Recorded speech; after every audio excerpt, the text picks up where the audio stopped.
the News at 9 with Nadidja Parker. Today's headlines. George Osborne announces this year's budget. A local teenager goes into cardiac arrest at school. And 3,000 people compete at the 30th anniversary of Eastleigh's 10K run. George Osborne has announced this year's budget.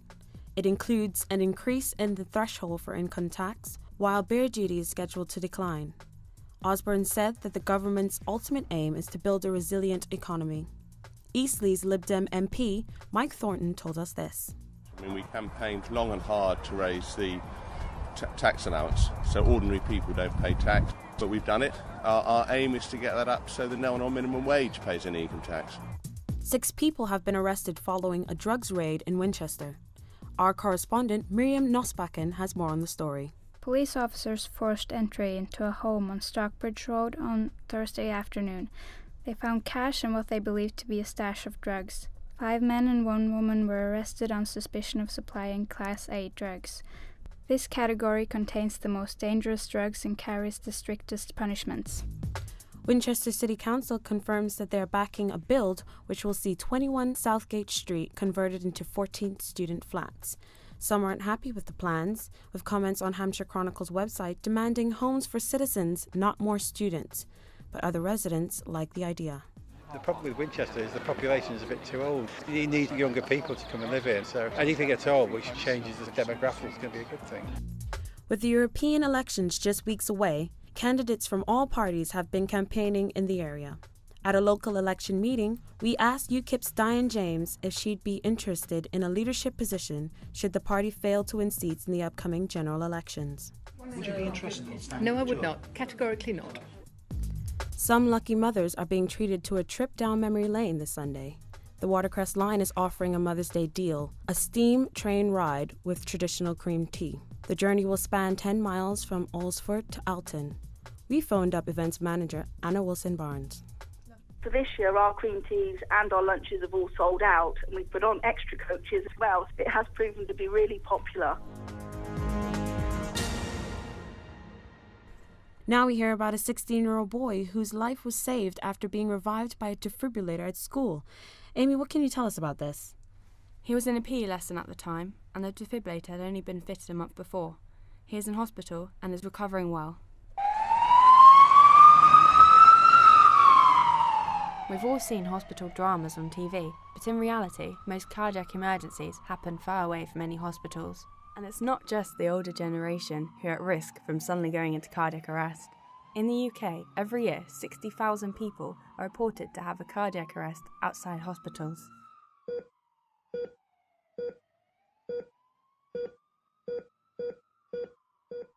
Sudden adult death syndrome, known as SADS, is a heart condition which is difficult to detect as there are no visible symptoms. The person's heart suddenly goes into cardiac arrest. Without a nearby defibrillator, it can be fatal.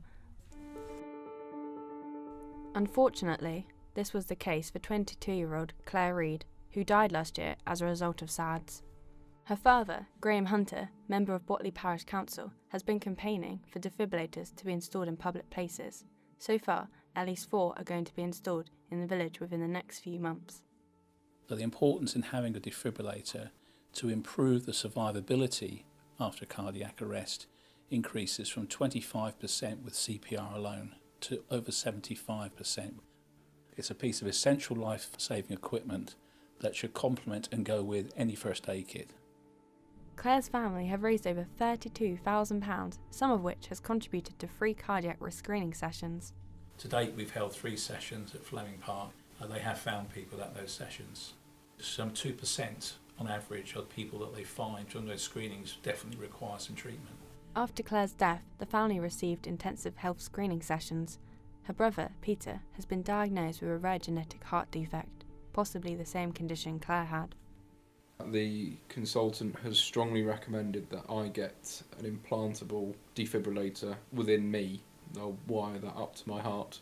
If my heart did stop, it would realise that because it's constantly monitoring your heart. It would deliver a shock to get your heart going. Essentially, it's the ultimate insurance policy. Graham, his family and the parish council continue to campaign and raise awareness of SADS, as well as promote screenings. We hope that the government will come forward with national screening. Stand clear. Analysing now. Stand clear. I spoke to Nick Moorcroft, who is the Community Responder Manager at South Central Ambulance Service. She told me how much defibrillators would cost. Anything from £800 to £1,850. Start CPR. These machines are only designed to shock that specific rhythm that the heart would be in, and there is no way that you would be able to obtain a shock from the machine unless somebody was showing that rhythm. So they're very safe to use. They are proven that they can save lives when you don't have to know anything about first aid. For more information about defibrillators, visit www.scas.nhs.uk. A record number of almost 3,000 runners took part in the 30th annual Eastleigh 10-kilometre road race. Stephen Slominski has more. 10 seconds to go, please. Conditions were bright and breezy for the 30th anniversary of the annual B&Q 10k road race. Nearly 3,000 runners set off from Fleming Park in a field that not only included top club runners, but also a gorilla and a man dressed as a giant biscuit. They've made me dress like this, and they've done a runner now. Forced to watch from the sidelines this year was the town's MP, Mike Thornton. I was meant to be running, but I pulled my hamstring playing tennis about 4 weeks ago, and I went running and went again, and I was told quite explicitly I can't do any exercise for a minimum of 6 weeks. Cheering on the runners was former race director Malcolm Price, who retired in 2012, having organised the event for 26 years. The first year that I was involved, there were 350 runners. This year, I believe there's about 2,800. Current race director is Steve Collins. The race has been going for 30 years. It's one of the most prestigious 10Ks in the country, and certainly one of the largest. It's great to have the race in Eastleigh. It's a fast, flat course, which is why so many runners come. They like the idea of the race that sort of really starts the season off. First man home was Belgrade Harriers runner Phil Wicks in 29 minutes 34 seconds. What's it like today then? A little bit windy on the course, but it's a really fast course, so it's great to get out. A lovely day for it, fantastic crowds. They say it's a flat course, but there is a bit of a hill at 3 kilometres. There's a hill at 3k, but then you've got a long downhill back towards the leisure centre. So it's overall, I think it's a fast course. And a long home straight. How do you keep focused when you're coming down? Yeah, it was difficult today actually because the wind was right in your face all the way down that home straight. So it's tough just trying to battle to get to the line. We can hear the wind now. What do you think is the appeal of the Eastleigh 10k road race? Well, it's just a fantastic course, and the crowds are always really good out here, and it's obviously a big field, and with conditions like we've got today, it's just a perfect venue for running a quick 10k, so it attracts some of the best runners to come and try and run a quick time. The women's race was won by Basildon runner Gemma Kersey, running in only her second 10-kilometre event. Yeah, I really enjoyed it. It was good that there was a hill at the beginning. She kind of churned up the hill, and then when it was kind of 4k to go, you could just let your legs go down the hill. It was just the last kind of 2 or 3k which was really tough because it was uphill and there was a really strong wind, so yeah. Although most runners can't win the race, they try and do a personal best, a PB. What did they think of the Eastleigh 10k? It's just well organised, it's a fast course, so you might get PB.